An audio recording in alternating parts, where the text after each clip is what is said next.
As retro technology enthusiasts, we have to deal with all sorts of pitfalls as computers age. From leaky capacitors, to exploding PRAM batteries, to brittle plastics that crack in shipping. And sometimes, that just doesn't cut it. Hello everyone, I'm Alan Gracia, and this time, let's see what it takes to get this 12-inch RGB Macintosh monitor moved over into a new case.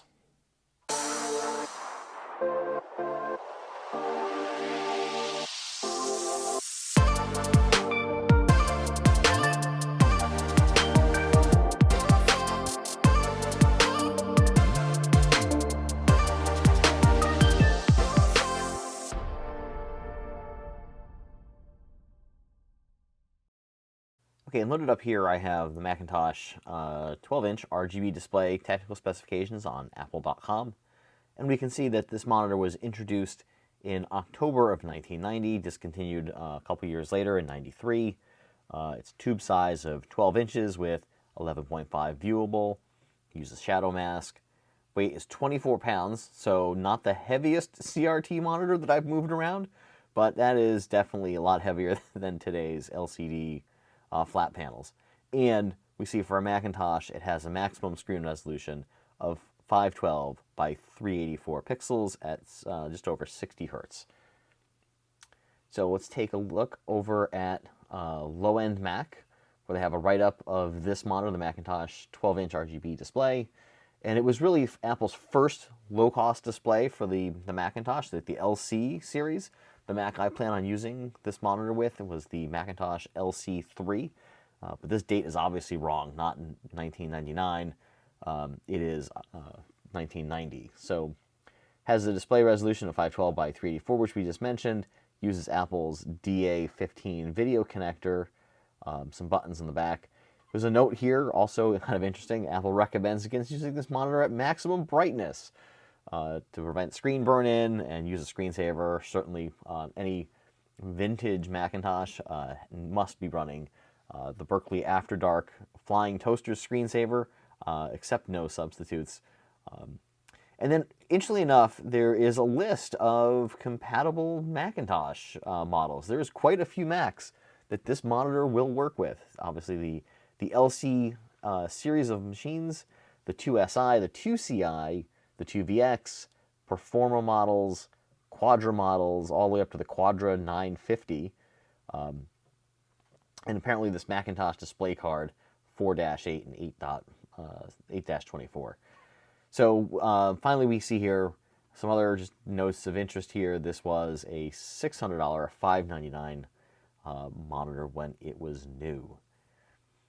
So now that we know a little bit about this monitor and how it works, one of the next things is, how are we going to figure out how to get inside this thing? Well, fortunately for us, Pap's Rambling here has a discussion about his or her 12-inch Macintosh monitor. We see here that they had to go in and do some recap because their monitor was showing a pretty distorted picture. I had turned mine on, and fortunately it is showing a clear picture even though it was damaged in shipping. But this guy unfortunately had to go and do some recapping, and we see that it's pretty straightforward to get inside this thing. As the pictures here on Pap's Rambling shows, there's a couple of screws that we're going to have to open, then deal with some brittle plastic clips, which are going to be, I don't know, fraught with danger. Hopefully I don't make it worse putting this thing back together. And then we finally see that'll be able to take off the back portion of the case and expose the very compact CRT tube inside the case. Now, when I did pick my monitor up, there is stuff rattling around inside. Hopefully it's nothing too important. Okay, so we have the original monitor, which was damaged in shipping. Unfortunately, this was the best monitor that was available in the set. It does have a small crack in the top, and then obviously the damage here on the front face where it was, oops, sorry Elsa, where it was damaged in shipping. So that's generally not great. And like I said, there are parts floating around inside the monitor, which is also not spectacular. So I do have, the seller was able to get me a replacement part. It is more yellow and obviously a little more dingy looking than the monitor, the case that has the original casing on it. but we can see the inside color, what it used to look like versus what it actually looks like today. So at some point, maybe I'll try a retro bright, but that's definitely not going to happen today. As far as the dirt and the grime and other disgusting things that are on it, we'll see if we can't clean some of that off before we go ahead and try to move the case over, remove the electronics from the inside of the CRT casing into this replacement. Okay, and we'll get started with a typical run-of-the-mill glass cleaner. Go ahead and turn it on. Just spray it on some paper towels here, and let's see if we can get this guy cleaned up. Oh yeah, that's looking really good right there. Is that coming through on the camera? Oh yeah, there we go. That's pretty disgusting.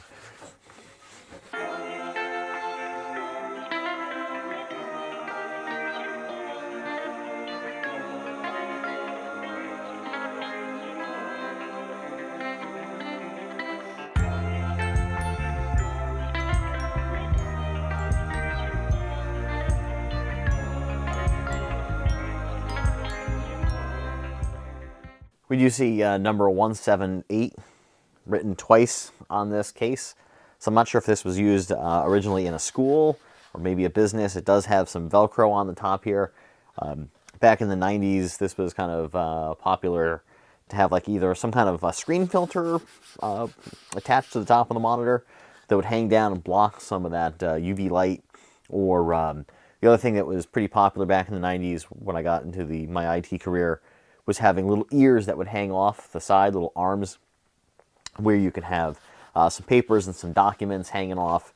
If I was typing, converting a sort of a hard copy document, like a typewritten letter, into something digital, which was not unheard of at the time. That was a thing folks did. So not really sure what was going on here, but 178 with some stickers here. This does seem like it was either a school or some other kind of business, perhaps institutional device. So, all right, got my bottle of Goo Gone here, and we'll see if we can just get some of that sticker residue off.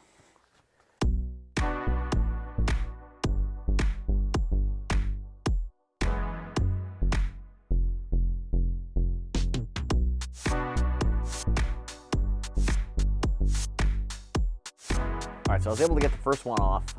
Not too bad, not very sticky right here, but there's obviously lots of goo here. The real trick to this is just trying to get enough of it up where you get a firm hold on it. Again, this is super brittle plastic, so you want to be really careful with this as you try to peel it off.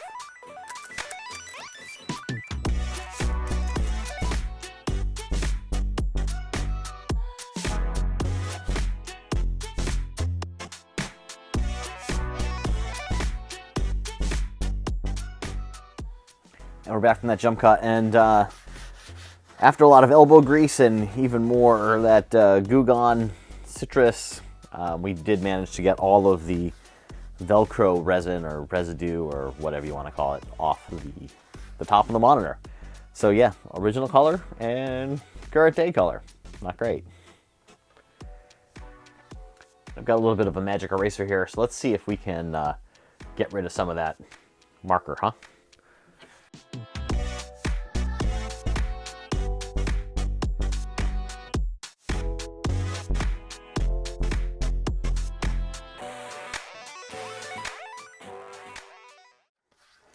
Well, after a little bit of scrubbing, it looks better. Now I've got two lighter spots on the side, but I think for now this is going to be okay. Okay, now that I've got the case cleaned up pretty well, we're going to go ahead and see if we can't take apart the original monitor with the broken front bezel. So we'll get a Phillips screwdriver. Let's see if we can't get these screws out of here without too much trouble.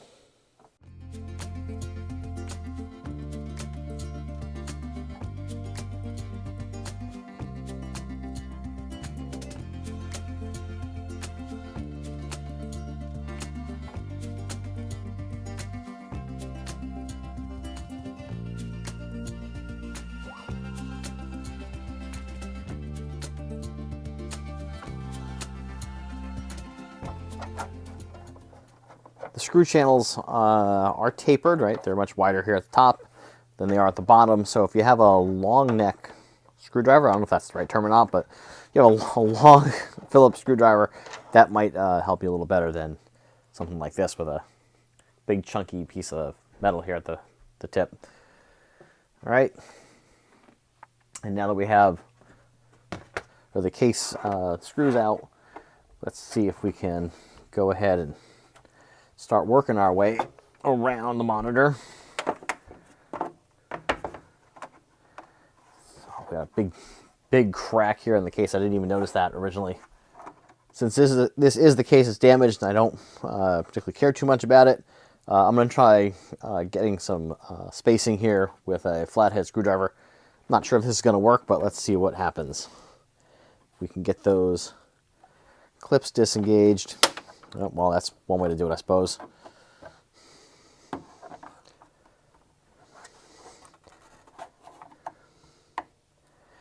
If this was a case you cared about, you'd probably want to be using a plastic spudger of some kind so you're not gouging the plastic. But in this particular case, not too worried about it. So let's see if we can get this separated.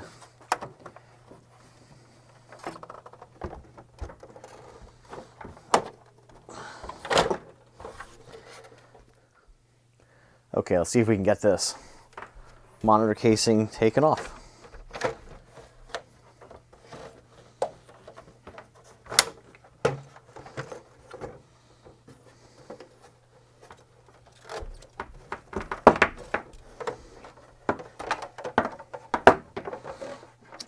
All right, I've repositioned the camera so I can get a better look at the monitor itself, the CRT.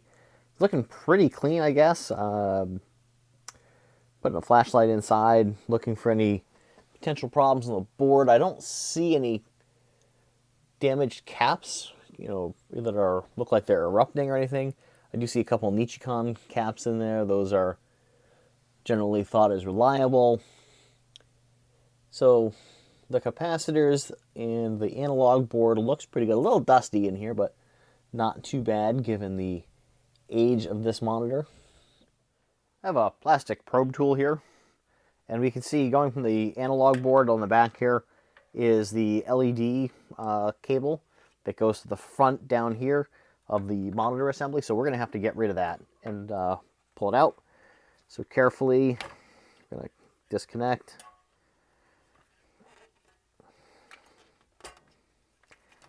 We'll snake this through, and we'll get that out. All right, next thing we have to do is we have to get the main board, if you will, separated from the plastic bezel here, from the chassis, so we can get at the screws that are holding the CRT in. So it looks like there's a grounding wire, maybe perhaps a power wire. This is actually this is the video cable wire here.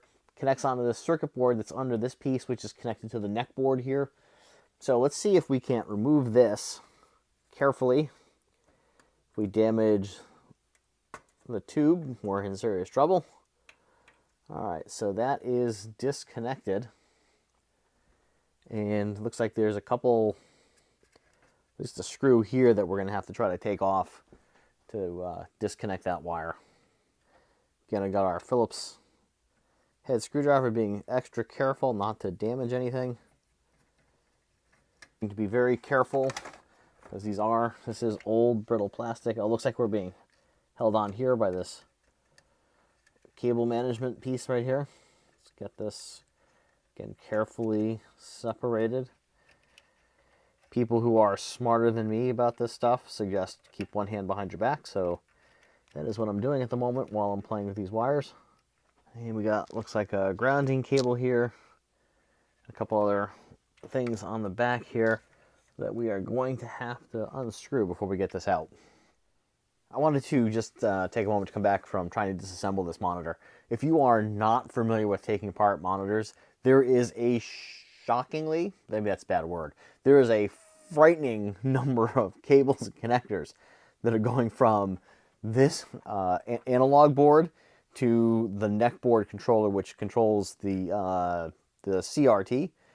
There is just an astonishing amount of cables that are going in between these two boards. So I'm very carefully working my way, taking pictures of the boards the way they're supposed to go, and we're going to see if I can just get enough of this disassembled without having to mess with this flyback connector here, and just see if I can unscrew the 4 mounting points for the CRT and get it out of there without having to disassemble anything else.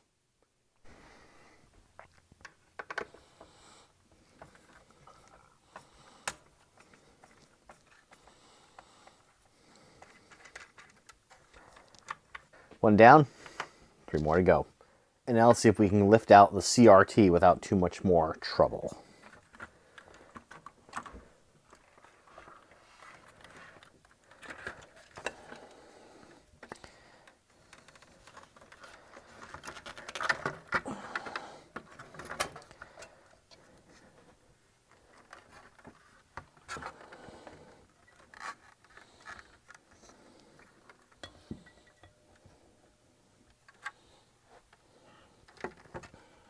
As I was lifting out the front bezel of that monitor, just a bunch of plastic started falling out of the assembly there. So that explains what was rattling around inside that monitor. This is not great.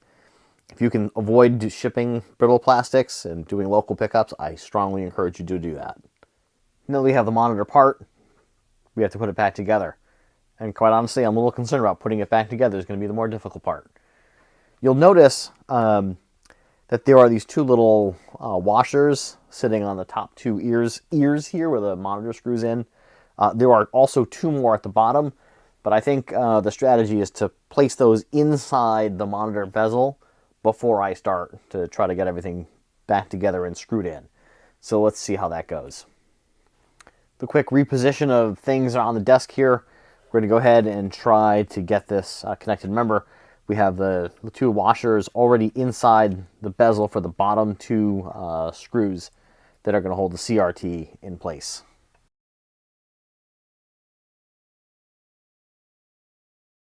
I apologize for the shaky cam, but we're going handheld here for a second just so you can see what's going on. So here are those ears that I was talking about with the little washer on the inside. This one was a little bit difficult over here. And the same thing over on the other side. We've got the washer lined up with the ears. I'm sure there's a more technical name for ears than washers, but you get the idea. And there we go. So that's sitting inside the front assembly. And now we have to go ahead and put the analog board back together and get it reconnected to the neckboard controller.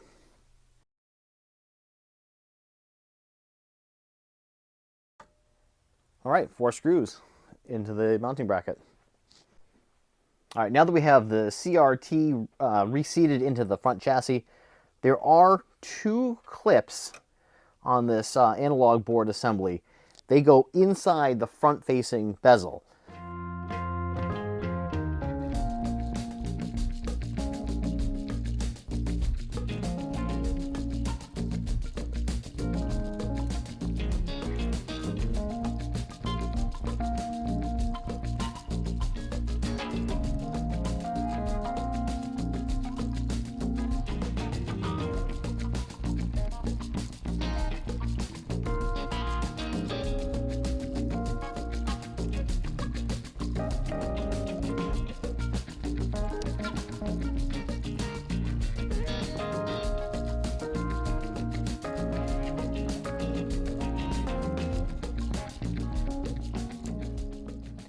Now, I've tried to be as careful as I can putting the monitor back together, paying extra special attention of the CRT, the neck that's connecting the CRT to the control board, and all of the little dials and controls that are on this thing to set up the alignment. Now, it's the moment of truth. Will this monitor actually work again? We don't know, but we're going to follow the help desk protocol, which says don't tighten all the screws in the case until you know it's working. Plugging in the power. Using my tool to press the power button, which is currently recessed in the case.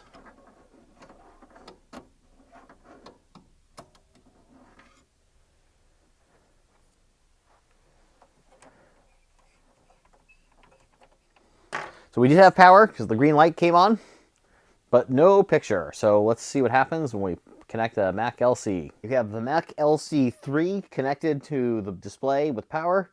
I've disconnected the Quantum 80 gig hard drive because that thing's a goner and it's just making a horrible noise. So the monitor's powered on. Let's turn on the Mac and see what happens.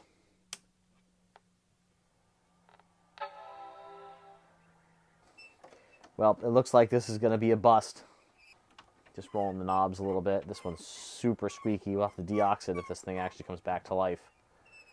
Again, I apologize for the shaky cam. We've gone off the tripod here so I can bring the camera down, and I think we may have found the problem as to what's going on. This cable shouldn't be dangling here, so it's definitely a cable I forgot to reconnect. So we have to be extremely careful with this monitor because it was just powered on, and those capacitors are charged, and we don't want to get a shock. So I'm going to go off camera. I'm going to reconnect that cable. Hopefully I don't electrocute myself in the process, and we'll pick it up from there. Okay, so we're back. And as you might have guessed, I did not electrocute myself. So that cable is now reattached, and let's see if we can get a picture. Okay, with the monitor plugged back in, we do have power and plugged into the Mac LC-3. Let's see if we turn it on and get any different results.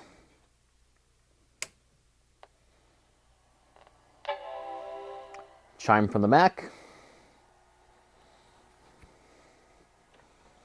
Not looking too good on the monitor.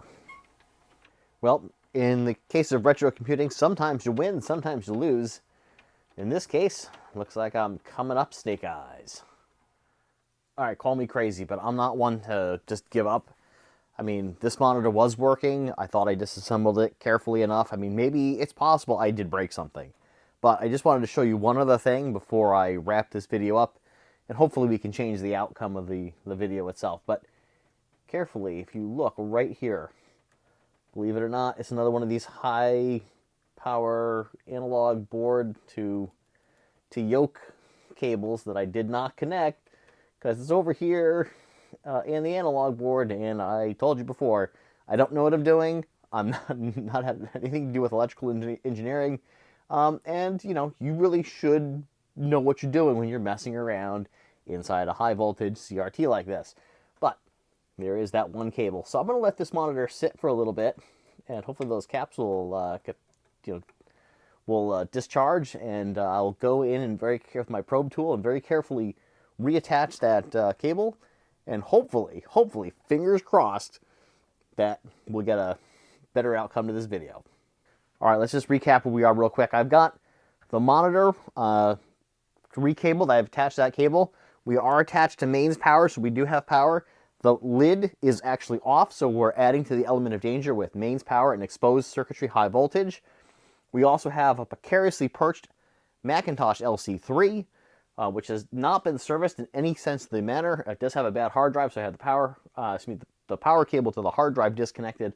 I also have the speaker disconnected because it's making a really nasty screeching noise. So that's called foreshadowing for another video. But with the speaker pulled and the power on the hard drive yanked, precariously perched Macintosh, I think we're ready for attempt number 3. Let's see how it goes. Macintosh is powering up. Not looking too good. Hey, check it out! We have a working screen. And if you look very closely, in the upper left-hand corner, that's the Macintosh mouse cursor sitting there. Taking a look at that monitor, it seems to be pretty straight on. The geometry looks good, so I didn't mess it up too badly when I had it taken apart. And we have the flashing disk question mark, which means obviously there's no hard drive or operating system to boot from. But again, as I mentioned, that's called foreshadowing. It's almost time for Marchintosh. Thank you to everyone who went on this journey with me and made it this far into the video. This was definitely longer than I expected it would be, and definitely feelings of defeat, and then finally being able to share in the success of actually getting this monitor working. I mean, it looks fantastic. There's a nice, crisp, sharp, bright image on the screen. We have the mouse pointer, the disk icon, everything looks perfect. The geometry of the screen is looking great. And I think this is going to be a great addition to the museum. And, not to foreshadow, but it's almost March, and that means it's time for Marchintosh. So you guessed it, we'll be repairing this Macintosh LC-3, getting an operating system installed on it, and getting it back up and running with this 1990 Macintosh monitor. So if you've enjoyed this video, please like and subscribe, hit the bell thing so you know when the next video goes live, comment down below, and together we can make a bigger retro computing community. Thanks everyone for watching, and I'll see you in the next one. Take care.